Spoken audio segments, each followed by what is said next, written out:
Today we're talking about transitions and how transitions can lead to binge eating. I think this was my idea because I relate to this one a lot. I can look back at my binge eating. I can see very much how a lot of my binge is tied into like transition periods, like moving between one thing and another. For example, like one would be the transition between work and home life. That would be a window where there'd be a binge, or at the end of the day, like transition between the day and the night. That would be another little window, or at the end of the week. So after the week has ended, moving into the next week, again, that would be another window. Like term I discovered recently that I thought was quite nice. It's like a permission window. And I think transitioning between one thing to another thing creates this little permission window where binging can easily creep in. It's my experience with it anyway. What about you, Katie? I completely agree with you. Transitioning, I don't know if I'd necessarily use the word trigger, but definitely using food as a way of moving through Mhm. those moments where I think for me, particularly, probably near enough the same as you, walking in the door from work, because there's no switch. You're straight from one thing to the other. You're straight from being in work mode into being in the house. For me, it'd be like, washing up my Tupperware from the day and also prepping for the next day whilst also trying to make dinner. And so it's going from one task to the other without having any sort of respite or breathing space in between. And I would find that food would come in to help me move through that because I struggled with that. So it was like I needed food Right. to keep me going. It created momentum for me, which I guess is speaking about food as a way of regulating myself because I really struggled going from one to the other. I would feel quite stuck. This is all in Mhm. hindsight, by the way. I didn't realize at the time this is what I was doing. It never felt nice because it always felt like the minute I walked through the door, I was in the cupboards. Right, And yeah. sometimes I could be making dinner and I'd sit down for dinner. I wouldn't want the dinner because I'd been eating food in the cupboards and it just didn't feel nice. And then Mhm. again, back in the cupboards when it was the evening and it was transitioning from being downstairs to going upstairs to get ready for bed. I think as well for me that evening period was in that scenario it felt more avoidant. I want to go upstairs and I want to get into bed, but before I do that, I have to sort the cats out. I have a list of things that I need to do that aren't necessarily big tasks and they're just mundane, monotonous tasks that Yeah. I just wouldn't want to do because it's like, but all I've done today is do. Like I just want to exhale and I just want to be done with the day. And so food came in as this sort of buffer for me in those periods as well, Mm. before I could even get upstairs. Those periods of time obviously felt more frantic. If restriction was present, then it felt far more binge like. But I would say, even outside of the binging, food was what I was using to help me move through those moments. So the binging for you was about well, it almost sounds like, correct me if I'm wrong, that it was giving you that break because otherwise it felt like it was like one task, another task, and it was like go, go. And then you Hmm. needed something to break it. And the binging would come in as like that way of breaking. Actually, it's interesting because I was going to say the way of breaking up the tasks for you. Equally, you said it helped you with the momentum. So it almost sounds like it was keeping you going with the task, but also giving breathing space from them. Yeah, I think it was probably No? both at the same time. There was probably times where it was more Mm. one versus the other, but it was like when I was eating, I didn't have to do anything else. When I Mm. was eating, you get that dopamine from food. You get also that sensory point because I would notice myself wanting certain textures as well to be eating. And it was my way of accessing respite that I couldn't otherwise really access. So I think, yeah, it felt like something that was necessary, whether it was binging or just simply eating in that Mhm. transition period, depending on what kind of state I was in, so to speak. And then, of course, it became something that I felt quite dependent on. Dependent to like regulate yourself. Yeah. And of course, because the guilt was there, it wasn't till I started recovering that the practice of eating in that way with permission came in, understanding that it was a tool for me in that moment and it was something that was necessary and that it was needed, and doing it in a permissive way versus something that was clouded in shame and followed abruptly with guilt.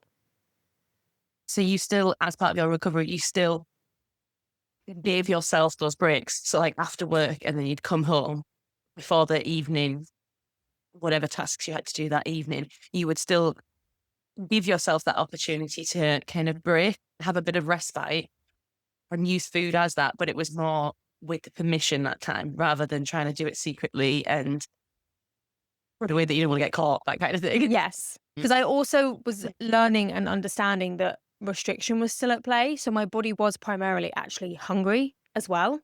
So me trying to remove that at a time where my body was off the back of physical or mental restriction would have just created more friction. Like it would have increased that binge energy, right? It would have made it feel more like white knuckling versus trying to incorporate something in a way that felt helpful. Yeah. Coming at it through the lens of compassion, of understanding what this is doing that's helping me, even if I don't like it, and even if I don't completely understand it, realizing what it's actually doing for me and letting that exist without fighting it. I think I had to do that. I had to do that for a period of time before I could get to a point where I was like, right, okay, I'm feeling far more safe around food. My body's feeling safer around food. I'm not coming from a state of restriction. I'm in a fed state.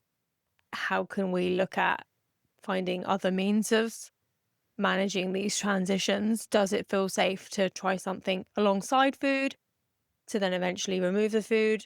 Yeah, the sort of process of that. I won't go into that yet. Yeah. But yeah. So the way you viewed it and spoke to yourself about it was different from like a Yes. judgment to passion Yes. and trust. It feels like trust was there as well, being like, I don't Yeah. fully understand this, but I'm going to trust that is what I need rather than punishing myself for it. Just going, okay, this must be what my body needs in these moments. So would you say that the evening was your binge time? Would you say that evening transition, that was when you Yeah. would So predominantly binge? yeah, either on the evening, late evening, after after I've got home from, or sometimes both. So I would have, there's kind of two windows. One would be between work and getting home. That would be a binge window. And then there would be end of the evening. So after I've done whatever my evening things are, right at the end of the evening before I go to bed, that would be another window where I'd binge. And sometimes it would be both, sometimes it'd be one or the other.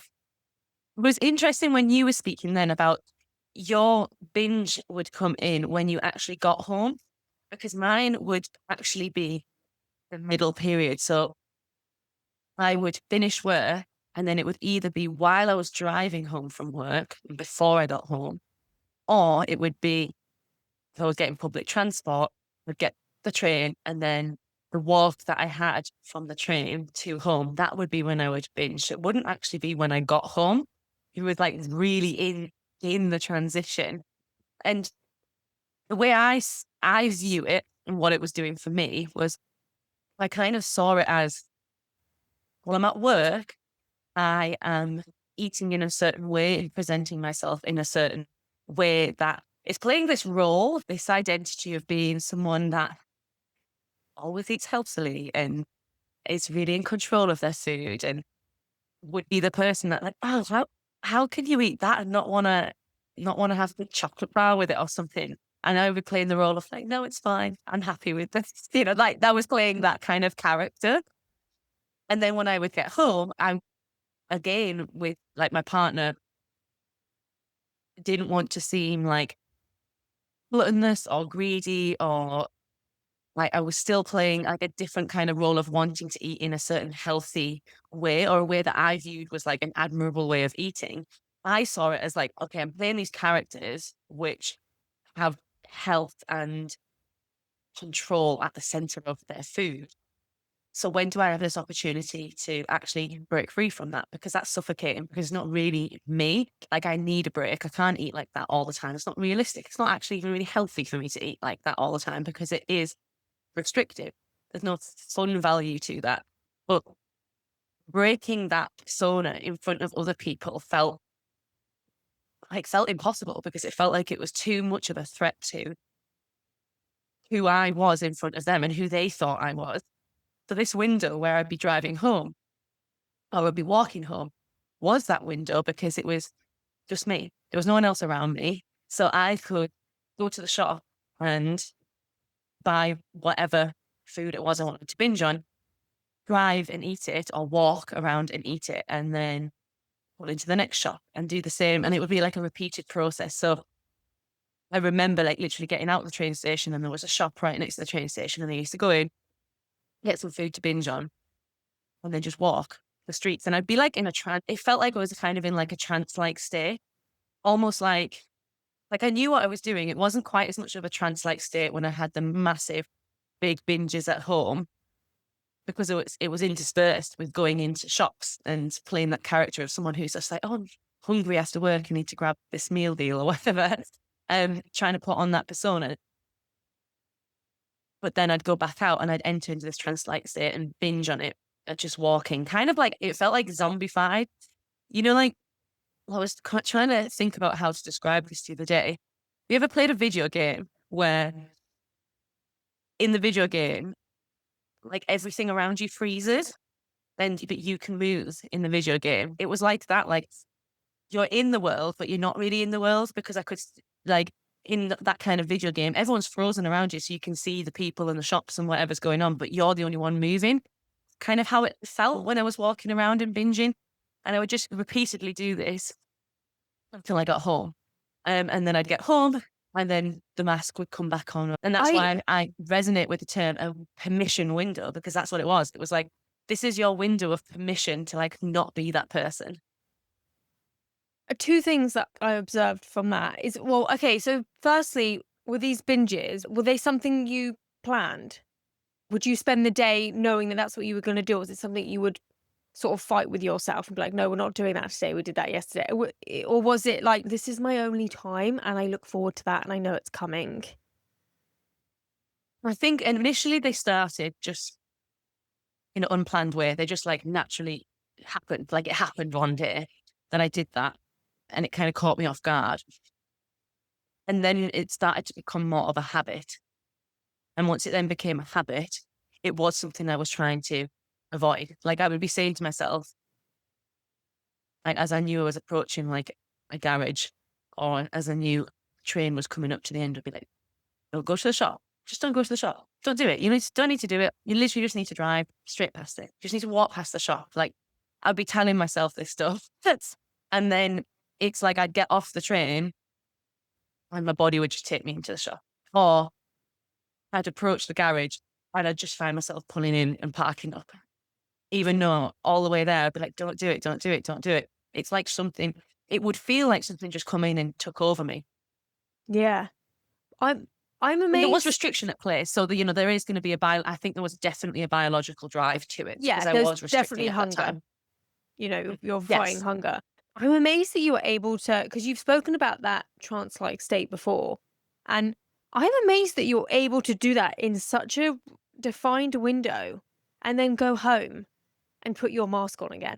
Yeah. To me, if that had been my experience, I think I would have come home and like crawled into bed or continued binging. I'm amazed that you were able to. I think that really speaks to how strong these roles were for you. That you're like, we put this Yeah. back on and we keep going. And no wonder Yeah. every day it was there again of like, come on, we need that. We need to take this mask off. We need our breathing space because of how Yeah. harshly it Yeah. was straight back into the next role.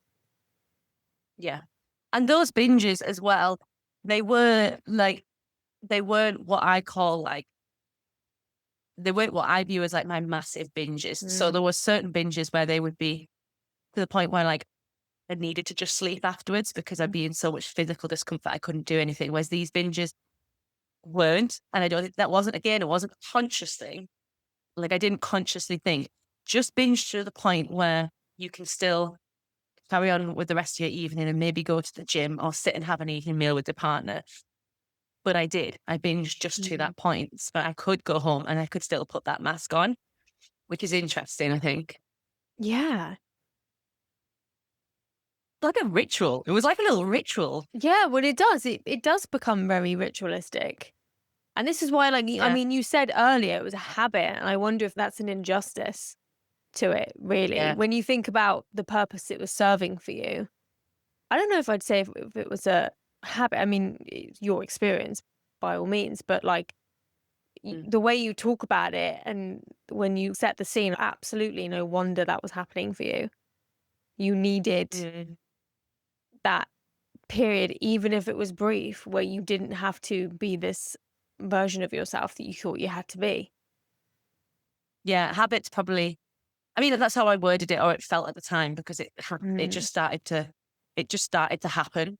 Well, it does, doesn't it? I remember saying to Stuart, like, when we go up to bed, can you just make sure I don't go in the cupboards? Just keep me away from the cupboards because I'm just eating just because I'm just used to doing it and it's just a habit. I just need to stop doing it. I was very sort of nonchalant about it Blase. and it never really worked. I would then be Yeah. upstairs and I'd find myself being like, I forgot to do this downstairs, even though I didn't, and going Go down downstairs to do it and and have a little sneaky eat. sneaky eat. So I used to think of it as a habit. I think because I was too it felt too shameful to think of it of anything else. Because if it wasn't a habit, then it felt like, well, this is something that's taking over me and this is something I have no control over. And that feels far scarier than just thinking, oh, this is just a habit and I just need to put things in place to just snap out of it. Yeah. And I think there's the idea of calling something a habit. You hear people like, well, it's quite easy to break a habit. If you can just not do something for 30 days, you can break the habit. Yes. If you can minimize it, you can almost make it like more accessible to break rather than if it's actually really tied up in your identity, Yes. that feels a bit harder to tackle, doesn't it? Yes. I think this is why there was a real part of me that felt that sort of injustice by the way even I was talking about it and thinking about it. This is more than just a habit. This is more than something that you just need to not do for a few days. This runs far deeper than that. Hmm. Um, but I do think it's frustrating because it's frustrating to be stuck in a pattern of doing something that doesn't feel nice, you know? Hmm. Doing something that you're like, why am I doing this? I feel rubbish afterwards. It ruins my whole evening. I feel so guilty and I feel so frustrated with myself that I keep doing the same thing that I know Hmm. I shouldn't be doing, and I keep telling myself I shouldn't be doing it. And yet I Yeah. find myself doing the same things over and over again without truly appreciating the scale of which this was running for me as a system. Yeah. That's why I think asking instead, why am I doing this?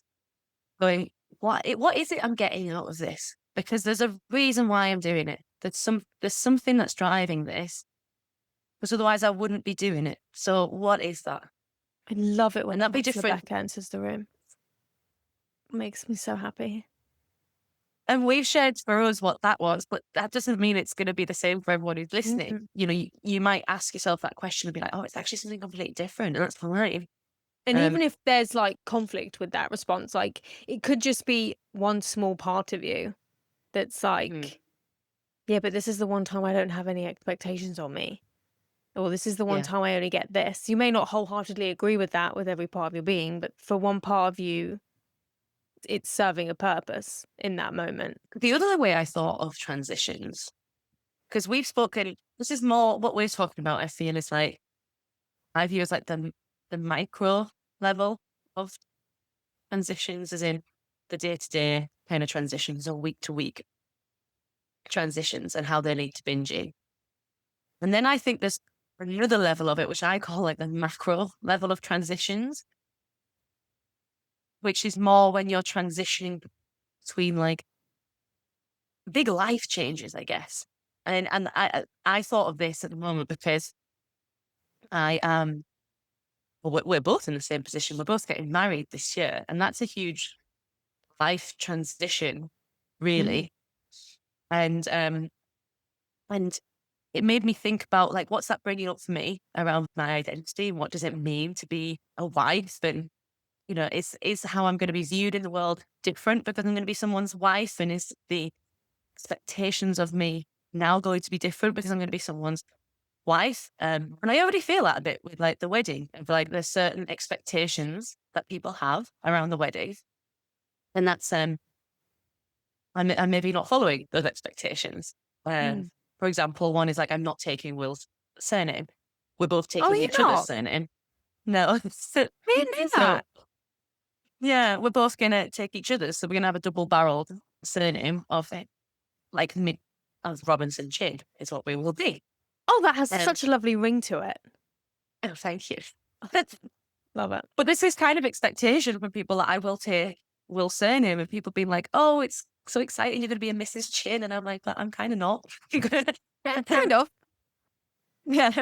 So anyway, I'm digressing because I'm talking about right now, but it's made me think about that and like how I'm handling that and what's sort of helping with that. Looking back at things when I was younger and thinking like, how did I handle like big transitions when I was younger like this of moving from being a student to then being actually a worker and like no longer a student and stuff like that, or living at home and then not living at home. They're big transitions that really do lead you to your identity changes really with them because the way you're viewed in the world is different and how you view the world is different. And I think they can be very unsettling. And if you're going through a transition like that, I can imagine that that would be triggering for binge eating because it's a way of kind of coping with all of that. Yeah, absolutely. If I look back to those big transition periods in my life, if I think back to when I was younger, I'm thinking particularly like secondary school, like starting a new year, and it was so anxiety filled. I didn't know at the time that what I was experiencing was like debilitating anxiety. I didn't know what it was. But the summer holidays before you start school in September, I put a lot of pressure on myself to become a certain version of myself in that period of time so that I Mm. could start school in September. I think because I had this idea that I don't even know if it was necessarily looked a certain way, but if I emulated, if I felt in control with food, then I felt like, I don't want to use the word cool because that feels a bit lame, but I felt like I was this person who just like, yeah, I'm just cool. I'm just easy and I don't really care what people think. Less. Yes, exactly. Effortless. Because I was the complete opposite. I felt so hyper vigilant of myself in secondary school. I felt so very aware of how people were perceiving me in any given moment. It was debilitating, really. I mean, I hated school so much, but I thought that if I have control of my food and therefore control of how I felt about myself, then it would allow me to not live with these anxieties and it would allow me to just be this person that just didn't have this sort of just ruminating brain. And I could unveil myself and things would feel easy and things wouldn't feel so difficult for me. And I wouldn't have to worry about being left out or people not liking me or all of these other things. It gave me this illusion, really, that I could Mm. control how people saw me and how they felt about me. And so that beginning of the school period was a really hard time for me. And that was when my restriction would be very, very strong Right. because that was in the early stages of my disordered eating. So I hadn't experienced binging yet. And so restrictions still felt quite easy for me. It hadn't caught up with me yet, so to speak. But it didn't do what I needed it to do. Because somewhere in my warped teenage brain, I thought if I restrict food and I can do this, then I won't find school so hard. Was really what I think was going on. I won't find this so uncomfortable. This new experience, being in new classes, figuring out my new timetable. Like, have I got the right shoes? Is my bag cool enough? Are people going to think I'm a loser because of my pencil case? All these things that I would worry about. Like, Becca's laughing at me, but like, that would keep me up at night, Becca. Laughing I'm at a you because loser. it sounds funny, but these are actually the kind of It's true. things in secondary school. Where you're Like, like, I'm going to be Yeah. ostracized because of my bag, because that was It was a how, thing. well, it was because we were uniformed.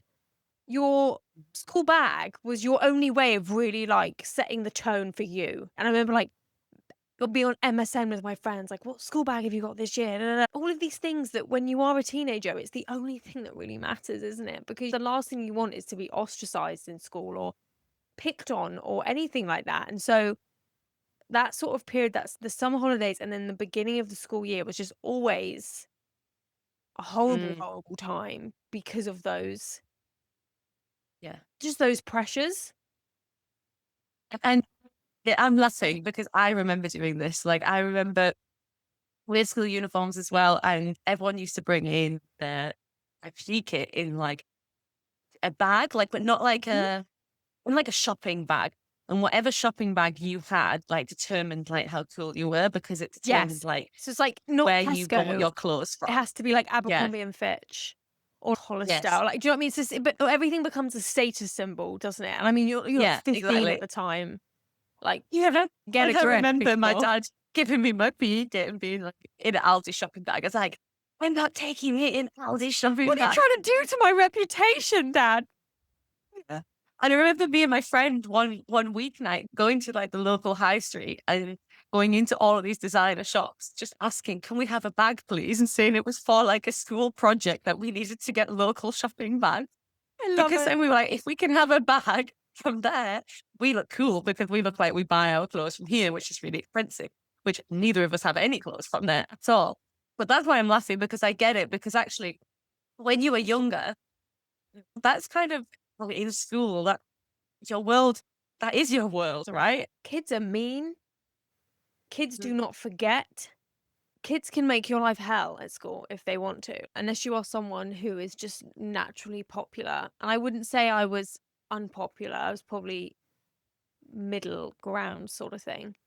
But I do think towards the end of my school years, like, I mean, my health wasn't well anyway, so I don't know if that, maybe that was a factor, I don't know, but I think the pressure got too much to the point where I couldn't be in school.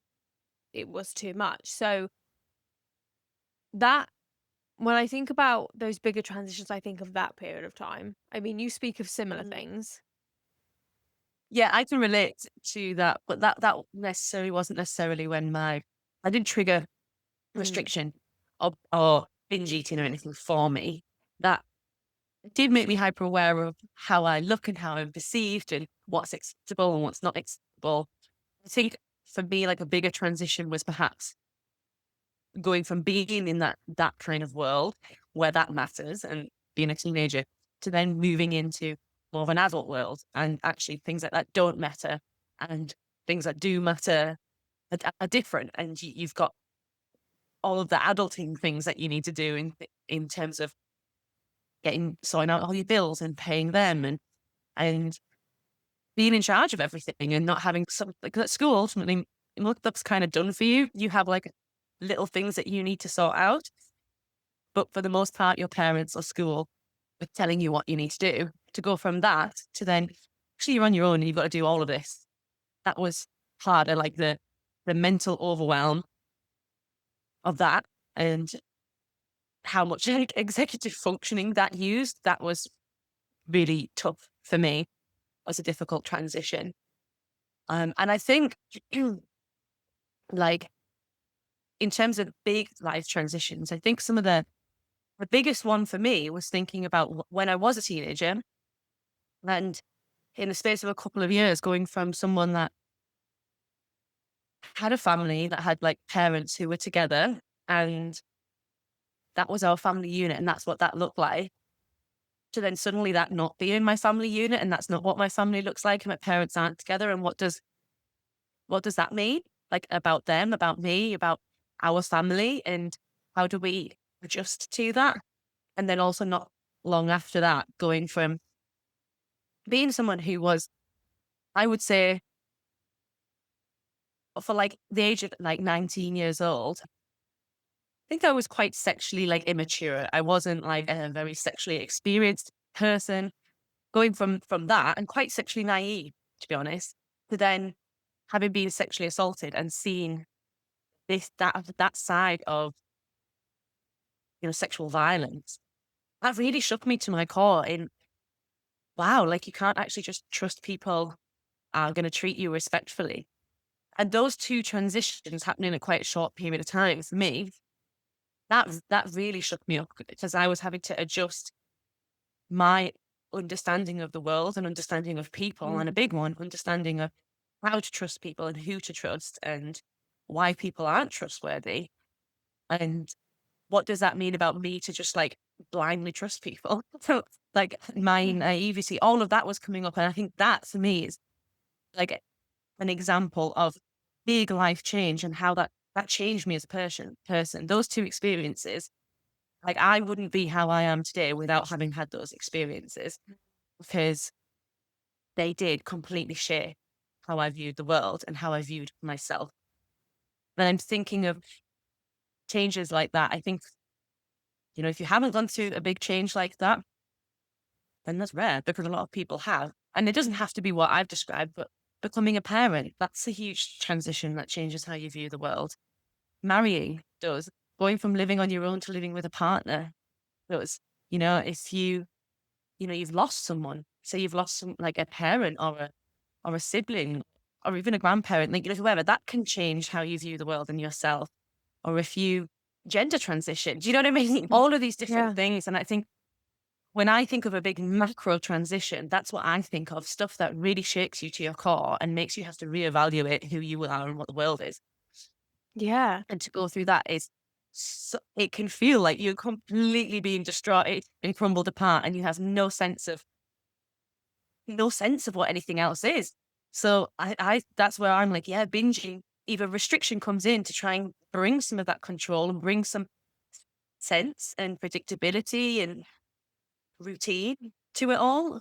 Or equally, the binging comes in as a way to just try and regulate it all or numb it all. Yeah. You need something to hold on to. You need something to feel like you can lean on. And I think that was always the thing for me. Like, restriction was always something that I felt like I could fall back on and that Hmm. it would have my back, so to speak. Because it's true. It's one thing navigating life and figuring out who you are. And there's another thing going through these periods in your lives that change you and alter you and change the way the world and people around you see you, and also trying to navigate that within it. And that's not Hmm. even touching on the expectations that we have on ourselves, whether that's through our own lens or through societal norms, all these things, all these pressures, especially as women, of how we should Hmm. show up and how we should be, all while we're trying to navigate life for ourselves anyway. Obviously, not all eating disorders develop when someone's a teenager, but that's the most common time for eating Mhm. disorders to develop. And I think transitions plays a huge role in that because you've just Yeah. transitioned from being a child to an adolescent, and then you're quickly going through another transition of adolescence to an adult. And that's not just you do have the hormonal changes, the bodily changes, all of that with puberty, but then you also have what that means for you and how you're received in the world and what is expected of you in the world. Yeah. There's certain things you would do as a child that as a teenager it's just not tolerated. And the same stuff that you do as a teenager that as an adult it's just not tolerated. And you have to be like, right, okay, so I need to keep up with this. And this is what I can do in this context, but not in that context. It's a lot. Yeah. And the way you speak of it like that makes me think about how I remember feeling as in my adolescence, I would say, and always feeling like everyone else around me just got it, like just knew how to navigate life. And I always felt like I feel like I'm finding all these things hard and everyone else is just Mm. excited. People were like looking forward to the school year and I was dreading it. I felt so anxious about it and I felt like everyone else seems to feel okay in this, and I feel like I haven't got a clue, and I even experienced that in my adult life. I say to Stuart at times, I'm like, Yeah. I feel like everyone handles things well, and I'm like a duck underwater flapping because I feel like sometimes I just can't handle the basics in life. Like everyone You know seems what? I feel smooth like and this is an smooth, and adult. I'm not. Is that just an I adult felt thing? like this. No, I felt like this so much in my 20s because I had friends who had like bought the first house, got married, and had a child by like the mid 20s. And I would be in my mid 20s being like, I haven't figured out what I want to do for work. Like I'm struggling to figure out how to contact the council to make sure I'm paying this bill correctly. Do you know what I mean? How are you raising a child? How do you have a mortgage? What? But and that's why I feel like at the moment I'm like feel quite attuned to this concept of a big life transition because I am going to get married, and that's not Mm. something that I ever even thought I wanted for myself or viewed me doing, or even had the capacity to be able to be like, right, how do we plan a wedding? What do I need to do? Like, well, what documents do we need to sort out? And then we also would like to buy a house next year. And like, so it's kind of as if I've gone, I actually believe I can do this now. I believe that I have Mhm. enough capacity to do this. And I trust myself that I won't fuck it up. But I didn't think that in my 20s. But I Yes. saw people doing it and thinking, how do you have that confidence to do this? Yes, I think I really lacked any I lacked a sense of myself really in my 20s, and I mean majority of my 20s were spent in an eating disorder. So, yes, I had no Same. real idea of who I was or what I wanted outside of being thin. I really didn't know who I was or who I wanted to be, or like coming to terms with like who do I want to be because this is who I think I should be and this is who I think would make me happy versus what actually would make me happy. Navigating all of those things. Now I would say I have a much greater sense of myself. I know quite clearly what I want and what I don't want. But I still sometimes come back with this feeling like everyone else is navigating life and knows what they're doing, or doesn't necessarily know what they're doing, but is okay with not knowing what they're doing, versus me, who just has this chronic feeling of like, I'm running out of time. I don't know what time, I don't know why, but I just feel like I'm running out of time. There's a clock somewhere ticking and I'm just wasting it, which Do you doesn't know what help. though? I hear people who are like way older than me who are like, yeah, you never feel like an adult. You never really fully feel like an adult. So what is it? It's an adult. No, I know. I just don't. Once you're an adult, it just feels like endless transitions to some extent, doesn't it? Because there's always some sort of life change to navigate or life dynamic that changes or something Mhm. going on. This is why we have a Yeah, monthly therapy session between us when we catch up, because there's always things going on in our worlds. exactly. But we can handle them better Just to now. say, if you're going through a big life transition or you have been, and you've noticed that it's triggered need to want to restrict your food or an increase in your binging, that you're probably finding that really difficult because it feels like another thing on top of everything else that you're Yes. coping with. But I also think it's a really like normal response when actually your system is just feeling really overwhelmed and your sense of identity is feeling really shaken. So try to have some compassion for yourself through it because the last thing you need is to be harsh to yourself on top of it. You've got enough going on. It's true. It's easy to do it. I think just the other day I was driving home and I just had this sudden overwhelming urge to stop by this bakery that's not far from my house, and it does the most amazing cinnamon rolls. I'm a cinnamon roll girly. Like, that is, if a bakery has a cinnamon roll, like a proper chunky cinnamon roll, that's me. That's what I'm getting. I do like a cinnamon roll. I'm not a sweet pastry person, but I do like a cinnamon roll. You're not a sweet pastry baker. Well, it's not that I don't like it. It's just if I was offered like cinnamon roll or a steak bake, I'd go for a steak bake or a sausage roll. Well, you're one of We those. always divided on You're this. one of those. Yeah. Okay. Well, I say a cinnamon roll. I don't like too much frosting or icing on top of it. But I just love the doughy cinnamon. That to me is. Anyway, I was driving home and I can't remember what time it was. It must have been early afternoon. I was like, I really want to go to that bakery and I really want to get that. But the thought came out of nowhere. I've had lunch. I'm not actually really hungry. And I put it in my sat nav. And luckily there was I say luckily, there was an accident. So it would have taken me about an hour to get there. So I decided not to. But as I was driving home, I was like, what is that about? Like, why am I suddenly Mm. wanting that? I recognize that that's not normally part of my routine or something I would think about. You know, if I go to the bakery, it's normally Stuart and I will go after Pilates on Saturday or something we do together. And I was like, I just want a bit of comfort. That's what I want. I want to sit in my car. I want to listen to my favorite true crime podcast, and I just want to eat a cinnamon roll in peace. Yes, I wanted the cinnamon roll, but I wanted the environment. I wanted the idea that I was having peace and I had no expectations and I had nowhere to be and I had nothing I needed to do and I could just sit by myself for 20 minutes. And there was Yeah. something about needing the cinnamon roll and that comfort that just made that feel like it was really ticking a box for me. And there will be times where I would get the cinnamon roll and I would do exactly that and it would be fantastic and it would tick the need and it would be fine. But I think it's the awareness around it of understanding this is what's going on, this is what I need. So in this instance, I don't feel like I'm going to sit in traffic to tick this box. Yeah. How else can I give myself what I need? Because I'm clearly needing something. Like there's Yeah. something that my cup needs filling in some way. But that could Yeah. have been a binge in the past, that sort of period of What time. would have made it a binge? What do you think would have made it turn from being like, I'm going to have cinnamon roll because this is what I really fancy and it'll be comforting, to then being like a full binge? I think for me, like, I would have immediately judged myself for wanting a cinnamon roll in the afternoon and wanting to eat for comfort. That felt And like, that would have been even before you got it.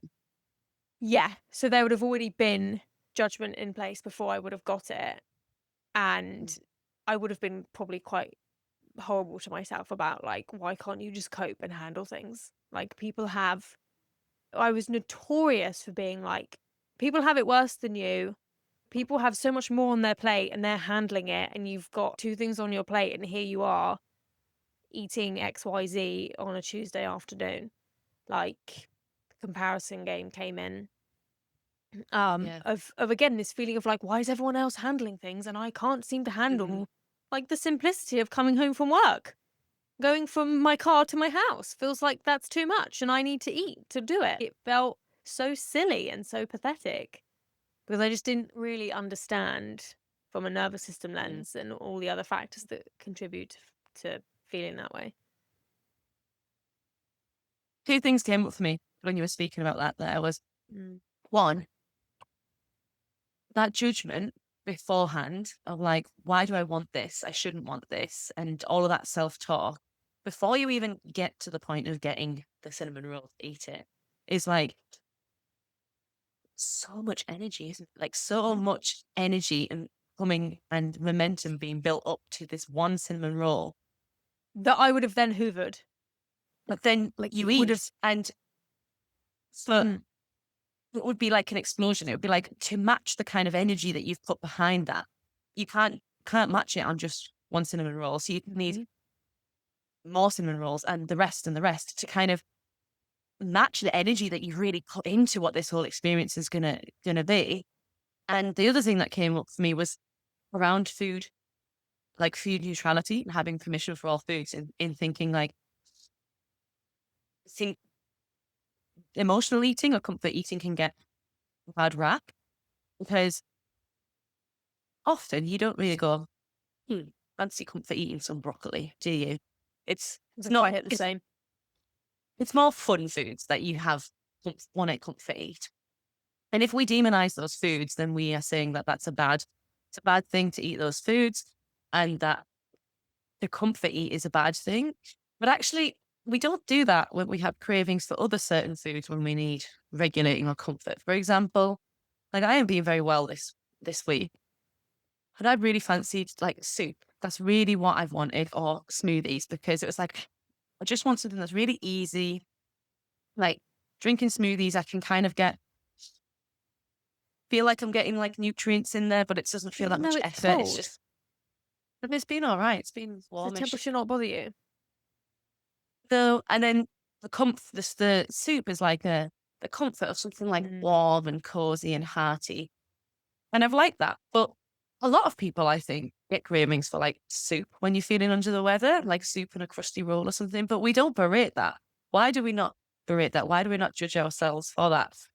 Because actually, it's not really any different just being like, "What is it? A shitty day. I'm really quite tired. And you know what? Getting myself a hot chocolate and a little cookie from the shop or whatever it is your thing is, that would be really comforting for me and it'd be nice.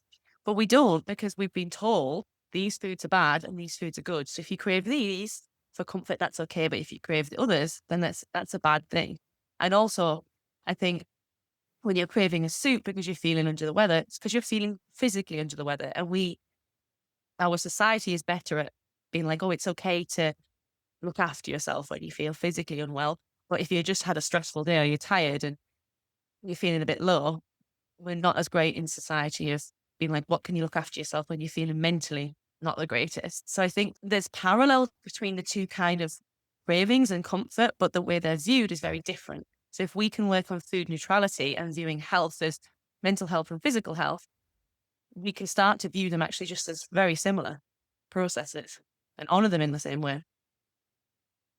Yeah, and even your latter point, even adding onto that, this idea that we've touched on in this episode of the expectations we have on ourselves to be able to handle everything that life throws at us without the compassion of actually things are a lot right now. And regardless of what's happening to so and so, I'm finding this hard. And if I need to sit, as you say, get a hot chocolate and a cookie on the way home from work just to give me a little bit of comfort and to make me feel a little bit better, then I think that's okay. But again, it's again these expectations that we have to these rules around food and also how we navigate through life in a certain way. Yeah. Interesting. I feel like that was a very nice wrap up there, Katie. Yeah. Hope it's been helpful for people. If you are going Yeah. through a transition and you found this helpful, let us Mm. know. Could be in a big life transition or it could just be a day-to-day transition. You might relate to binging when you get home from work. I remember when I was working with a coach and she highlighted the difficulty with transitioning, and it was such a light bulb moment for me. Mm, It just made so much sense. It felt like this real understanding I developed for myself. So yeah. maybe someone else will understand that. And Yeah. once we can understand ourselves, things become a little bit easier, don't they? Yeah. Even that, you say she highlighted it to you and it helped. Even just naming it, like, oh, why Mm. I binge at the end of the week because it's a transition between one week to the next. Or I binge on a night because I struggle with transitioning from being in the do mode of the day to sleep. Like even just naming that, I think can be a powerful thing. Yes. And then we've talked about it of being like a ritual. Can there be some other ritual that you can tie in, like gradually? You know how you said you accepted that you would eat, but then you thought, what else can I bring in as part of this ritual? So something I have always struggled with and still struggle with today is the transition between sleep and wake. I find Mm. transitioning to go to bed at night really difficult, and I struggle with waking up in the morning. I always have, and I think I always will. And I'm still learning and understanding why that is. And I have a few theories. But one thing I've noticed is on a morning, if I can have a shower, that really helps with that transition. Whereas if I try to get Mm. up and have a day without having a shower, I really struggle. Like it's like I need a shower as a marker. Like this has ended, now this starts, and that ritual helps. I find that for the evening. I Mm. talked on an episode a few back that I was struggling with. I would go upstairs in bed and I would just scroll on my phone before doing my nighttime stuff. I would get stuck Yeah, have there. you I found find a happy place with that? I find showering really helps because there's something about it that represents I'm washing the day away. And then I Yeah. put on cozy pajamas and I get into bed and it feels like I'm going into that period. It's almost like there's more in this. You're giving yourself some space to be intentional about that transition Mm. rather than just trying to fling yourself into it. Yes, exactly that. That's Like, how I feel with the day. So I'm not flinging myself into the day as I've intentionally set up the day with a shower. this is why I don't like even the transition of seasons. Oh yeah, we didn't even go into that Hate transition. that. I hate it Gosh, so there's so much. much. If we could just wake up and then it was summer, it would be fine. It's the It's warm today. No, it's cold again. It's warm today. No, it's cold. No, make your That's mind kind of up. where we're That was at the it. moment, Yeah, right now. yeah. And I Yeah. don't like it. Anyway, We'll do the seasons in another one. yeah. What a riveting episode. It's all about season. Anyway, I think it's a good one. I think that food ties in a lot to seasons. yeah, it does. I hear you. Yeah, yeah. Fair point. Fair point. All right. Thanks Thanks for for listening. listening, guys. Hope it's been helpful. Let us know in the comments below if it has been helpful, because Yeah. Do you the more recognise engagement we yourself? get, the more engagement we get, the more our kind of work can be spread and it can help more people. And that's ultimately what we want. Yeah, we want to connect with more people. That's Yeah. that's the goal. Thanks.